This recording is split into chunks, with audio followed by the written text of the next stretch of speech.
Hello friends, in this video we're going to discuss about the special verification drive which has been initiated by the GST Department to curb fake registrations and curb fake invoicing. This has been initiated from 16th of May 2023 to 15th of July 2023. Now a lot of taxpayers are afraid in terms of how should their reaction be when the department may come to them, and how do they prepare themselves for any kind of action by the department. So we'll discuss about the scope of the department and the rights and obligations of the taxpayers regarding this. So first of all, let's try and understand the purpose of this verification drive. The purpose is to tap all those cases where fake registrations have been taken.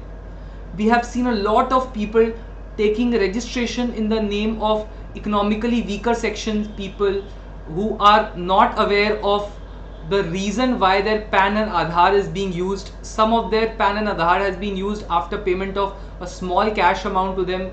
They are not aware as to why and how the PAN and Aadhaar have been used for these purposes, and they have been used for giving fake invoicing, taking fake ITC, and their identity have been misused.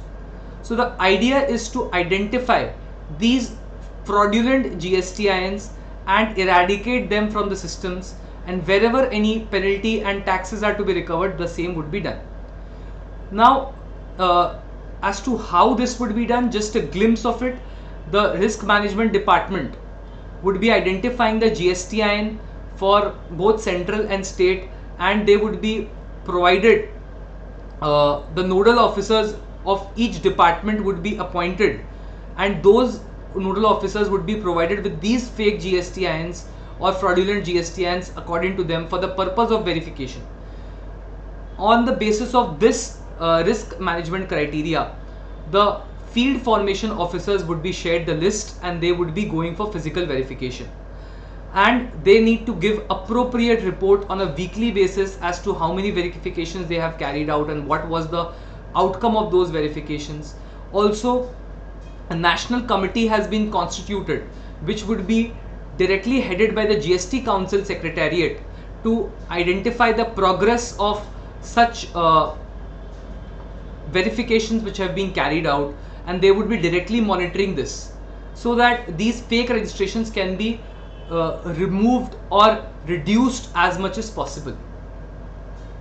Now, what is the proposed action of the department? It may happen that a genuine assessee who is fulfilling all the conditions for taking of ITC, and he is, let's say, caught in this chain because of any reason, and let's say department takes any action against him. So what can be the action which the department can take, and what can be his proposed reply or defense against those action of the department? So officer can first of all initiate suspension and cancellation of registration. So wherever the officer finds that the place was let's say not functional, or it was not registered, or it may happen that the place was not having proper documents. So in all such cases, the department, if it feels that the registration has been obtained by fraud, they may initiate cancellation of registration. In such cases, if the assessee feels that there was a genuine reason and the department has initiated action against him wrongly, he may apply for revocation of cancellation within 30 days. Also, he can give a covering letter containing the objections as to why the reasons which have been provided for cancellation are not correct, and why according to him the registration should be valid, and why he has not been taking the registration from out of fraud. It may be due to any error or any omission on his part, but it was not due to fraud, so that he has to justify.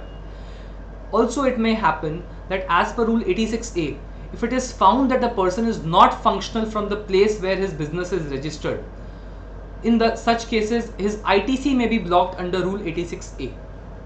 Now, it may happen that a person feels that department has wrongly taken any action.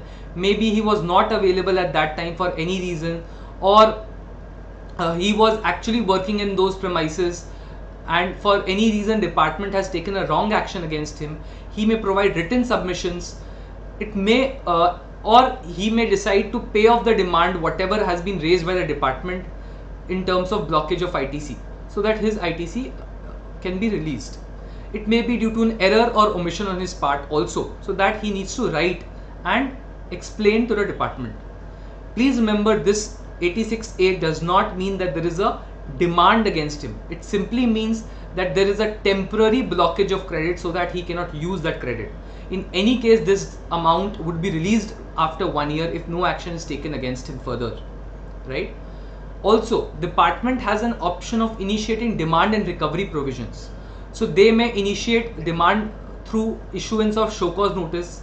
In such cases, assessee would get adequate opportunity of being heard. He may reply to that notice and he may provide relevant evidence against the allegations which have been given by the department. Or the department, for identifying fake invoicing, may try to identify the evidence and they may give the may provide someone else as the mastermind or beneficiary behind the transaction for this fake GSTN. So in such cases, one should provide reasons as to why they are not involved in those transactions and they can dissociate with themselves from the said transaction, so that the mastermind of the said transaction, as one calls it, they have to defend themselves as to how they have not been involved in these transactions. Next, recovery of dues through attachment of property. So the department has an option of provisional attachment of the bank account, any property, under section 683. So for this, one has to file an objections to the department within the relevant time period under section 83, and if the department releases the attachment, well and good. Otherwise, one may have to go for a writ petition before the relevant high court, because here there is no option of appeal against recovery action through attachment of property, right? Now, what are the rights and obligations of the taxpayer? First of all, it must be remembered that department cannot forcefully ask any person to pay on spot.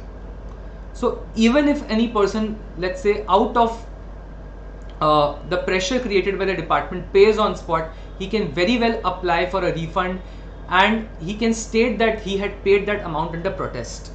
So there is no action that can be taken through payment of demand on spot.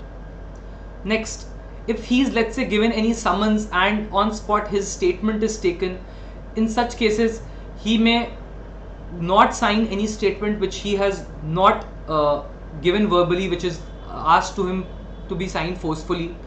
If he has been signing the statement forcefully, in that case he can retract those statements at a later date. Also, please remember that the purpose of this is only physical verification of the premises. The department cannot go beyond this.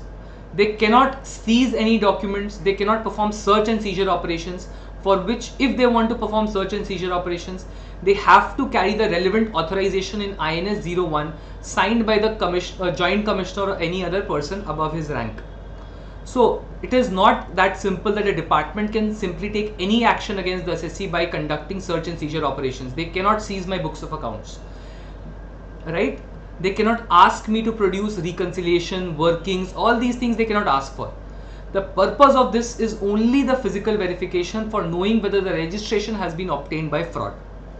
However, it must be noted that certain things need to be followed by the assessee. He needs to ensure that the registration certificate of GST needs to be hung at his place of business at a prominent place, at his additional place and his principal place of business. So his GST registration certificate should be at a prominent location. Also, the entrance where his name is written, the GSTN number of the assessee should also be displayed, right?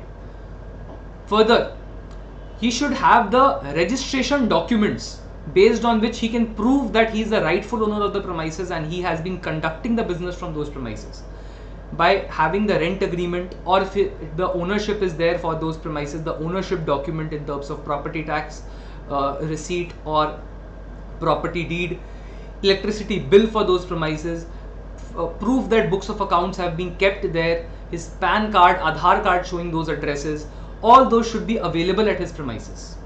Also, some authorized person should be there. The premises should not be found to be closed. At least during business hours, anyone should be there. If any of his business premises are closed already, he should make sure that the registration for those should be removed from his additional place of business.